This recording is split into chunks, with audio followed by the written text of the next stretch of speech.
بسم اللہ الرحمن الرحیم۔ آپ دیکھ رہے ہیں مگر ٹریولز۔ آج کویت کے حوالے سے ایک اپڈیٹ ہے کرنٹین کے حوالے سے۔ کویت آنے والے افراد کے کرنٹین کے بارے میں ایک اہم فیصلہ متوقع ہے جس کی ڈیٹیل آپ سے ڈسکس کرنی ہے۔ اس حوالے سے روزنامہ القبس نے اپنی ایک رپورٹ میں انکشاف کیا ہے کہ صحت کے حکام ملک آنے والے افراد کے لیے گھریلو کرنٹین کو ایک ہفتہ تک کم کرنے پر غور کر رہے ہیں، بشرطے کہ مسافر کورونا وائرس سے پاک ہو اور کورونا سرٹیفکیٹ پر ٹیسٹ کا نتیجہ نیگیٹو ہونا چاہیے۔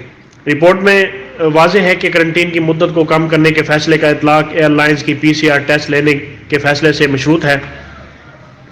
وزراء کونسل کی جانب سے جاری کردہ فیصلے میں یہ بتایا گیا ہے کہ مسافر PCR کے 2 ٹیسٹ کروائیں گے، پہلا بین الاقوامی ایئرپورٹ پر آمد کے دوران اور دوسرا کرنٹین کی مدت کے دوران، جس کے لیے کوئی مخصوص دن متعین نہیں کیا گیا ہے، تاہم جلد ہی اس کا فیصلہ بھی لیا جائے گا۔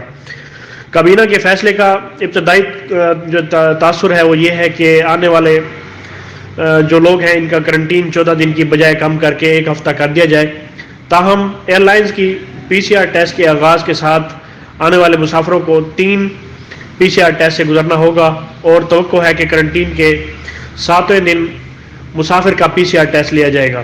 ٹیسٹ کی رپورٹ منفی آنے کی صورت میں 7 دن کا گھریلو کرنٹین کافی ہوگا، جبکہ رپورٹ پازیٹیو آنے کی صورت میں کرنٹین 14 دن پورا کرنا ہوگا۔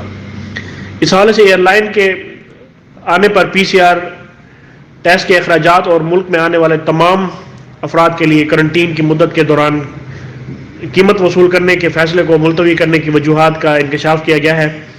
چونکہ کویت میں بین الاقوامی ہوائی اڈے پر انفراسٹرکچر کو اعلیٰ نوعیت اور ٹیکنیکل اور لاجسٹک تیاری کی ضرورت ہے، کیونکہ اس سے قبل PCR ٹیسٹ ملک میں آنے والے ہر پرواز کے لیے 10% کی شرح سے کیا جاتا تھا، لیکن اب اس کا اطلاق ہر ایک پر ہوگا۔ اسی وجہ سے ایئرپورٹ کے ٹرمینلز 4، 3، 1، 5 میں اضافی سروسز کی ضرورت ہے، تاہم تمام مسافروں کا ٹیسٹ کیا جا سکے گا اور ٹیسٹ کے دوران ایئرپورٹ پر مسافروں کا رش نہ ہو۔ اسی وجہ سے مسافروں کو PCR ٹیسٹ کے لیے گھنٹوں انتظار نہ کرنا پڑے۔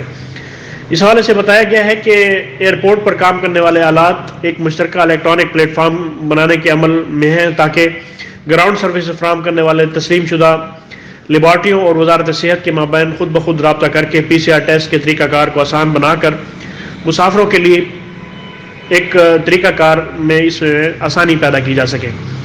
اس حوالے سے اشارہ کیا گیا ہے کہ یہ قدم اس بات کے لیے اٹھایا جا رہا ہے کہ تمام مسافروں کو خود بخود رابطے کے ذریعے ملک میں آمد کے دوران ایک ہموار طریقے سے جو ایک پروسیجر ہے وہ کمپلیٹ کیا جا سکے اور مسافروں کو پلیٹ فارم کے ذریعے صحت کی تمام ضروریات کو جاننے میں آسانی ہو اور وہ گھریلو کرنٹین کی مدت کے دوران ہدایت کی پیروی کر سکیں۔ تو آج کے لیے کویت کی یہ اپڈیٹ تھی جو آپ سے ڈسکس کرنی تھی۔ اسے اپنے دوستوں کے ساتھ شیئر کیجئے۔ مجھے اگلی ویڈیو تک کے لیے اجازت دیں۔ اللہ پاک ہم سب کا حامی و ناصر ہو۔ اللہ حافظ۔